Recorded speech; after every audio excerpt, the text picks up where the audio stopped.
Focaccia is a joy to make and even greater joy to eat. You can be sure your guests will always be happy with focaccia.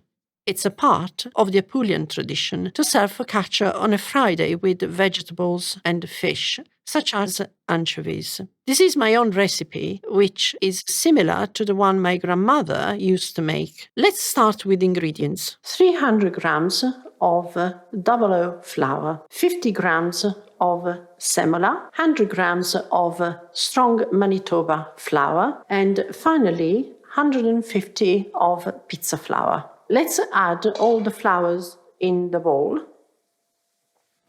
Semola, Manitoba, and pizza flour.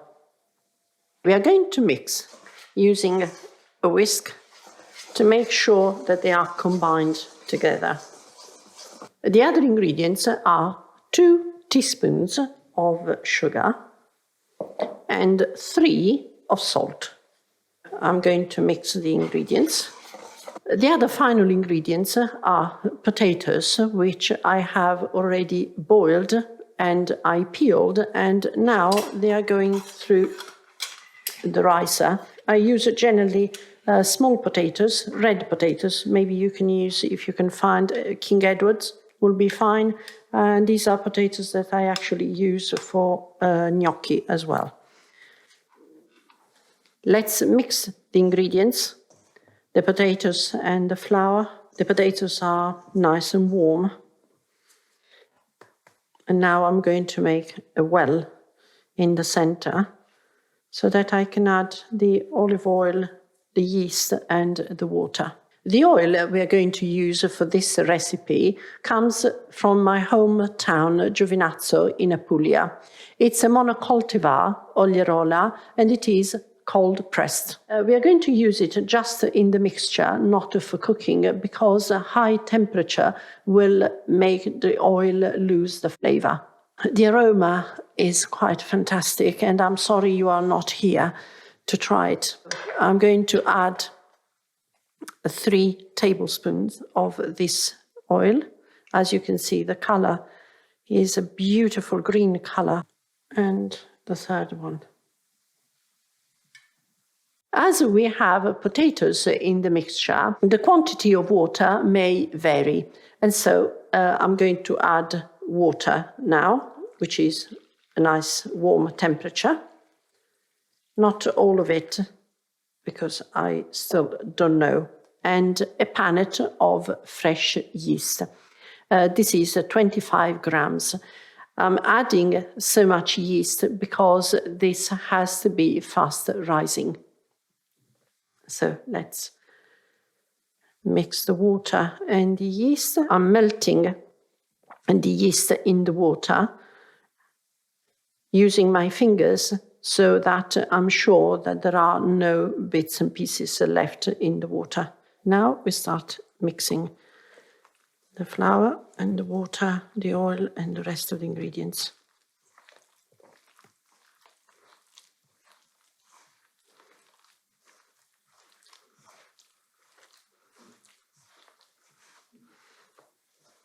So add a little bit more water.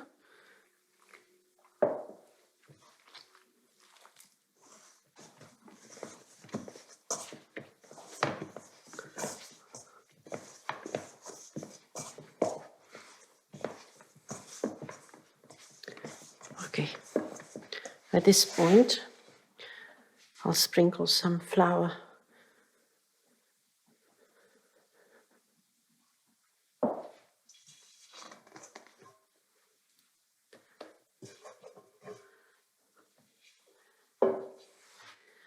And I'll need it a little bit more.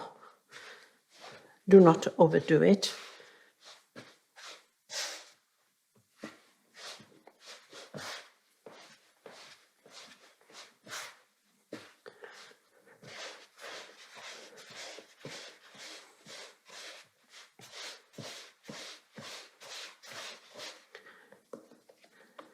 Like that. Now I'll put the bowl on top so it doesn't get dry, and we're going to prepare the tin. The tin I'm going to use is made of iron, and I warmed it up slightly in the oven before adding the oil. I have to be quite generous with the oil because it has to coat all the tin. Move it around so the oil can flow. Let's start rolling out the dough, and we add a little bit more flour underneath because it's slightly sticky. We start from the middle.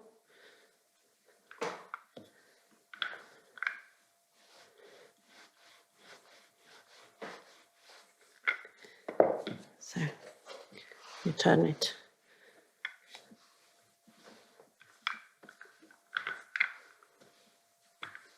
And actually you can see the little pieces of potatoes. Be gentle with it because it is very soft.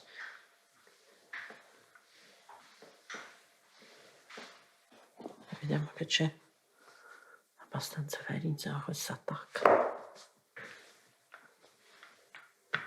I'm going to check that the dough is slightly bigger than the tin. Now,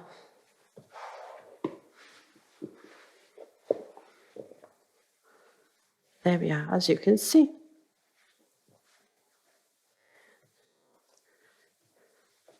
It fits nicely inside. You're going to press it down a bit. And now we are going to add this olive oil, not the previous one, because of course this will withstand higher temperature, but it is still extra virgin olive oil. I would just want to cover the surface a bit and spread it with my hands.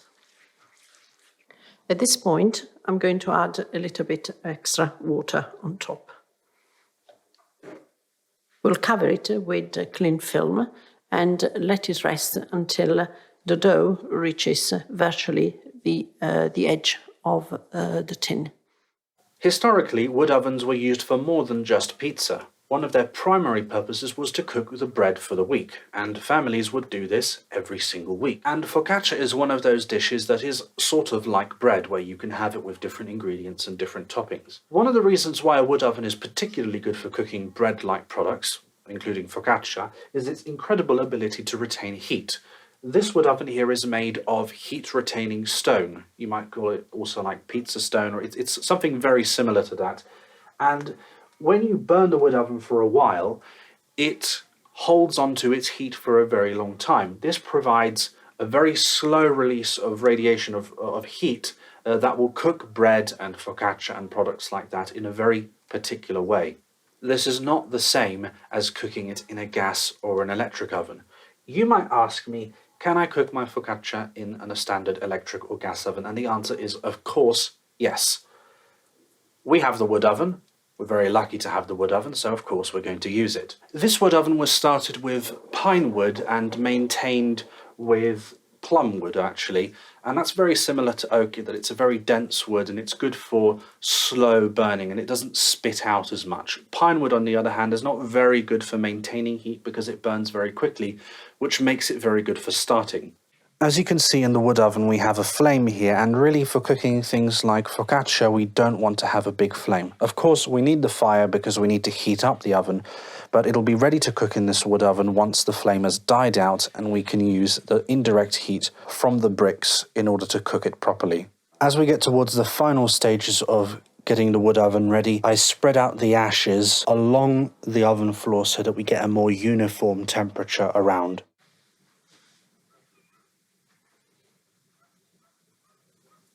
The focaccia has risen, but because the temperature outside is much lower than inside, I put a bowl of hot water underneath and I covered it up with tea towels.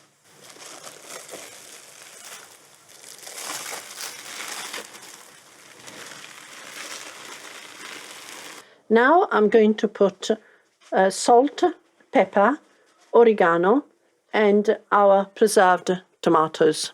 With, at the end, a little drizzle of olive oil.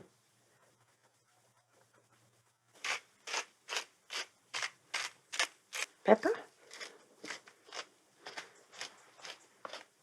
And finally, oregano.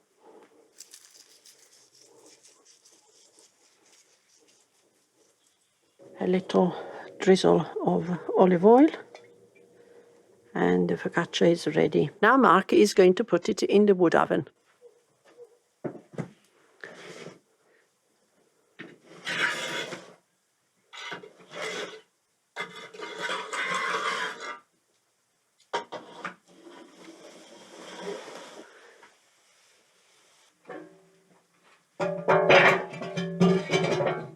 The focaccia will take about half an hour to cook. The focaccia is now ready.